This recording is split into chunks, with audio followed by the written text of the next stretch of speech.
na katika hali ya kuruka na kutoa sauti hiyo kwa mwendo wa kasi na kuweza kurekebisha kukiwa salama kabisa. Tunaomba wote kwa heshima ya mabwana wetu tunaweza kusimama wanapotoa heshima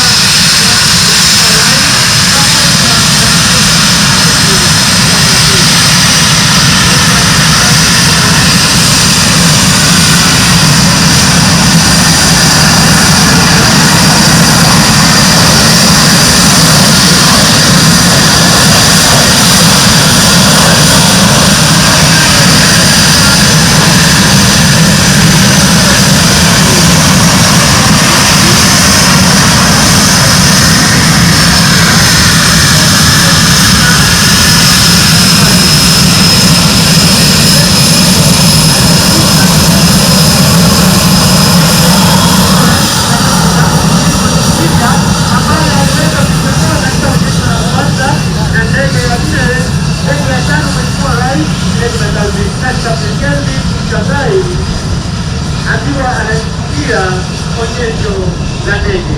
Mheshimiwa Rais, huo sora pamoja na bendera ya jeshi letu la nchi kavu ambayo iko kusema kwamba niliruka vizuri jana, nimeruka vizuri asubuhi. Kwa hivyo basi mimi nimezoea kufanya kazi hii kabisa. Pale ni bendera ya jeshi letu la wanamaji kwa umaridadi, kwa utaratibu, tajriba alionayo, anateremka vizuri kabisa akisoma eneo lao la operesheni, mahali alipotengewa kukua panapofahamika kama drone. Master Senior Sergeant Joseph Mudhama anaiteremsha mahali hapa sehemu aliyotengewa kutua inayofahamika kama desired impact point. Tupe makofi mazuri ambaye ameweza kubaki pale nyuma kuangalia wenzake jinsi wanavyotua kwa umaridadi. Warrant Officer Paul Omasanja anatua sehemu aliyotengewa kwa maridadi kabisa. Tupe makofi mazuri anapotua mahali hapa. Akifuata kwa karibu kabisa hapa naye Senior Sergeant Paul Mbogo ambaye anatua mahali hapa kwa umaridadi kabisa, akichezesha miguu yake kwa umaridadi. Wa mwisho kutua mahali hapa Jump Master Warrant Officer Tusami Tiro. Tuwape makofi.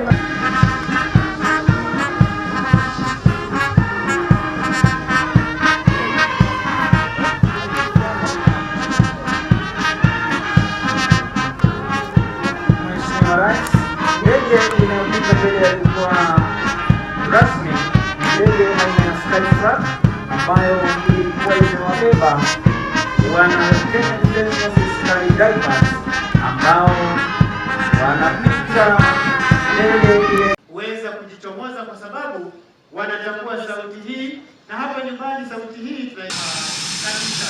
Ninaomba wote kwa heshima ya mabwana wetu tunaweza kusimama wanapotoa heshima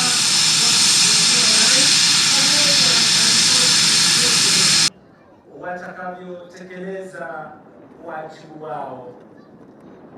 Basi wanaendelea ashiria sehemu wanayofaa kutua.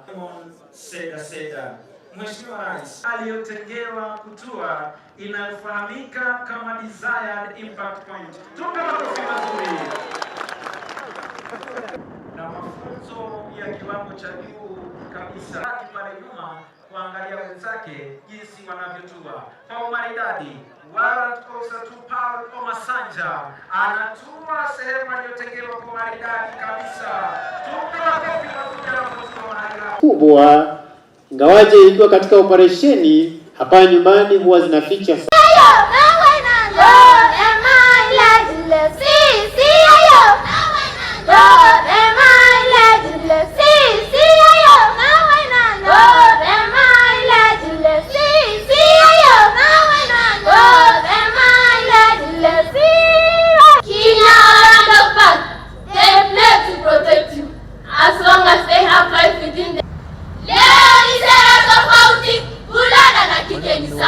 elimu meleta usawa, mtoto wa kike amekuwa. Wanajeshi wetu mmetukumbuka kwa lautu. kukirimia masomo yetu, mtoto akigawe juzi. Nyekundu ni ya damu, kijani ni ya ardhi, nyeupe ya amani, daima mimi Mkenya, mwananchi mzalendo. Ni udhabiti wangu, nyeusi ya wananchi na nyekundu ni ya damu, kijani ni ya ardhi, nyeupe ya amani, daima mimi Mkenya, mwananchi mzalendo.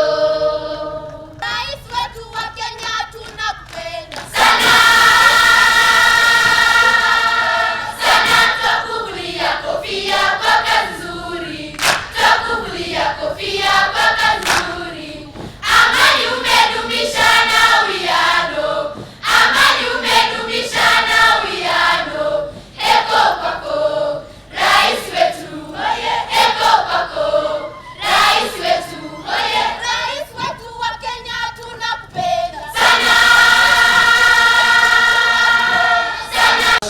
This day marks a solemn occasion on which we celebrate the gallant Kenyan officers and service members who have paid the ultimate price while serving our great nation.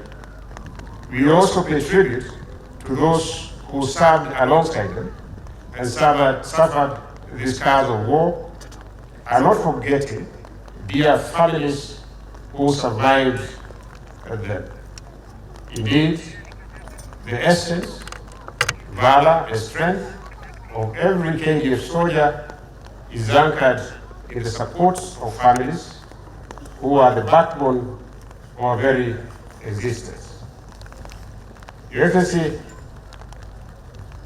the families of our gallant officers and soldiers, whom we salute today, have made great contributions, and we recognize this contribution as one of generating KDF's fighting power.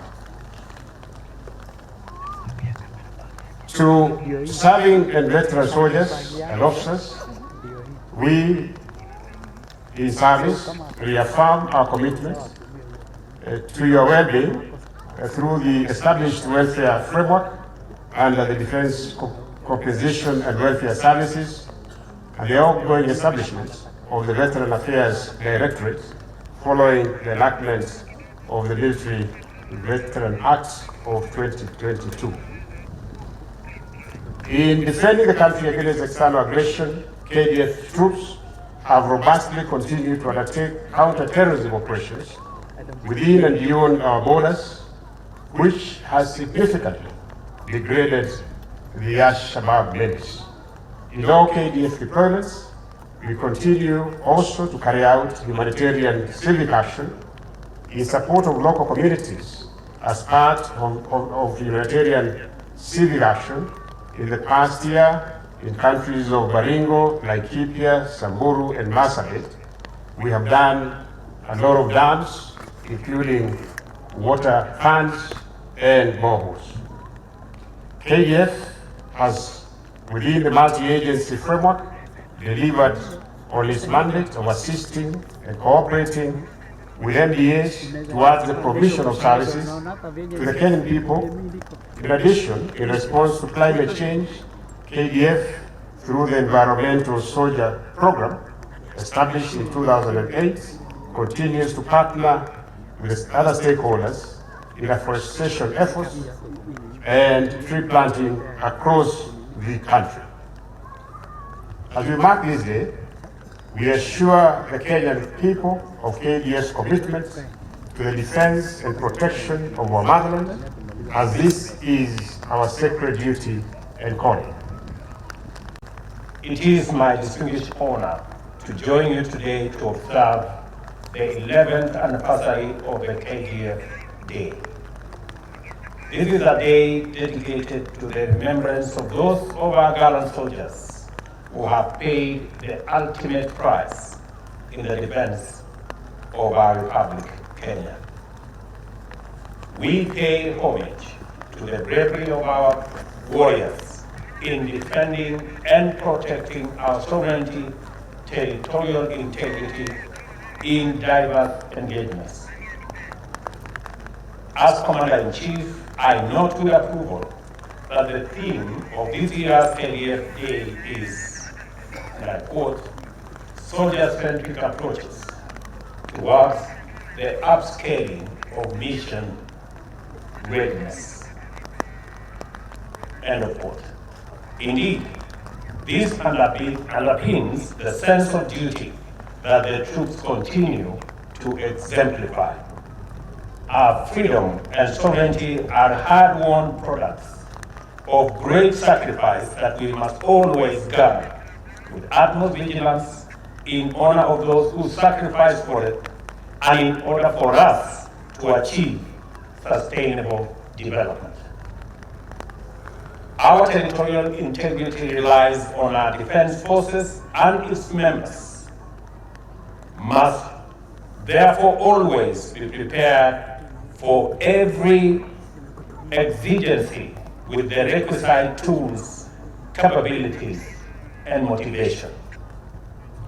The tip of the nation's spear has always been and will always remain our troops, be they on land, in air, or at sea.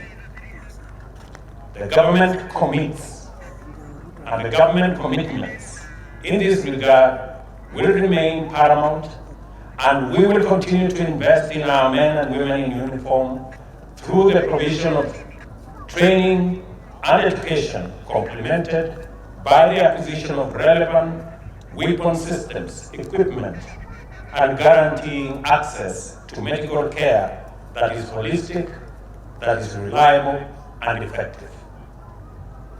The KDF must remain thoroughly professional in order to secure the nation against all threats by offering credible deterrence and also stay robust enough to engage any threat to Kenya's national security and interests. Having been recently briefed on aspects of research and development undertaken by the KDF, some of which were showcased at the just concluded Nairobi International Trade Fair, I look forward to seeing more innovations from the military family. It is desired that the solutions out of your laboratories and workshops are not exclusively focused on defense and security. I urge you to also seek to address human security needs of the citizenry, like food security and affordable housing.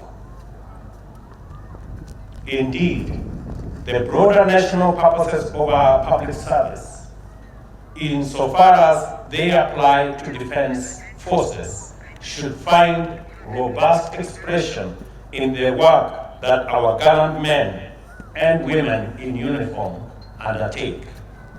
Kenya needs to take steps towards self-sufficiency in simple defense articles, apparatus, and food. In fact, appropriate degree of military industrialization has spurred the growth of the civilian industry in other jurisdictions. Kenya thus needs to follow international best practice to achieve this desired self-sufficiency. I note also the secondary role the KDF has undertaken in support of other state agencies in disaster response, humanitarian support, and inter-community peace building. This is yet another chance for our forces to practice its magnificent tradition of articulating our values. Our soldiers embody national security and inspire confidence.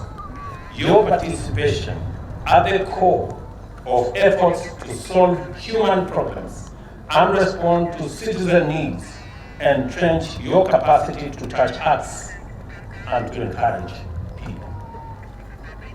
Ladies and gentlemen, Kenya is committed to international as well as regional peace and security, as it is the only guarantor of amicable coexistence and regional economic growth.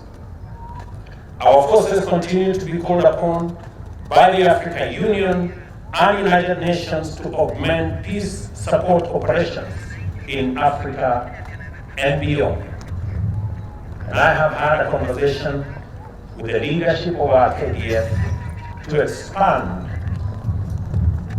our efforts in peacekeeping across the globe. Some of the sacrifices of our soldiers, therefore, are not confined to our immediate borders. The legacy of Kenyan peacekeepers has been appreciated as far away as West Africa. We are proud of your achievements as Kenya's unique ambassadors and proud champions of the Kenyan winning way. As a responsible member of the global community, our stand on the war on terror speaks for itself. For this reason, KDF is in Somalia, having been invited among other nations to support the United Nations and the African Union Transition Mission in Somalia, formerly AMISOM. This contribution supports the efforts of the international community in pursuing peace in the Horn of Africa. Ladies and gentlemen, the welfare of soldiers and their families is a priority. I therefore appreciate the establishment of the various KDF regional hospitals in order to bring closer the requisite preventive and curative help to families and veterans. This initiative saves costly and lengthy trips to Nairobi for treatment.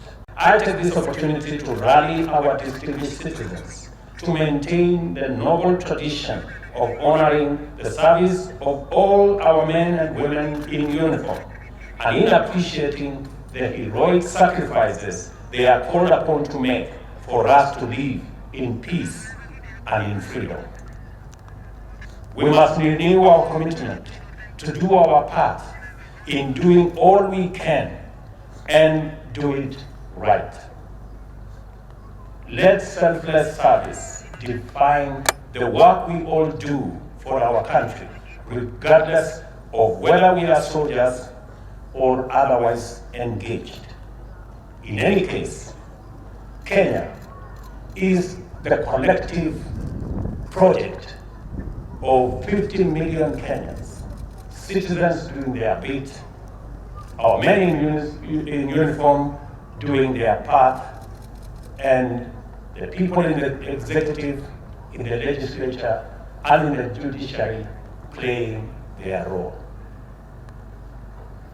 We must perceive our daily duties, whatever form they take, as contributing to the broader collective endeavor in pursuit of sustainable development and apply ourselves accordingly. Every day in Kenya should be a day of work and service, and every moment a celebration of patriotism. I further commend the spouses of our service members who remain at home, holding fort as their loved ones are away on deployment. Their work is silent, away from sight, with absolute loyalty and dedication to keep families together, thereby sustaining an indispensable support network to our officers. It is this affirming and nurturing network of loved ones which again become primary caregivers to those of our personnel who may, unfortunately, suffer critical war trauma, whether physiological or psychological, and their support is vital for healing and strength. We do not take this outstanding form of selfless national service for granted. And on behalf of a grateful nation, I appreciate you and I thank you. Let us therefore proceed on the understanding that we are united in service to uphold, protect, and defend our nation and its values, and to support one another along the way, because we are enlisted in one cause, the cause of one nation and one people. I am grateful to the Almighty God for this day, and I wish you His blessings as you travel back to your respective homes. May God always bless our defense forces, and may God bless our beloved nation, Kenya. Asanteni sana. Mheshimiwa, hivi sasa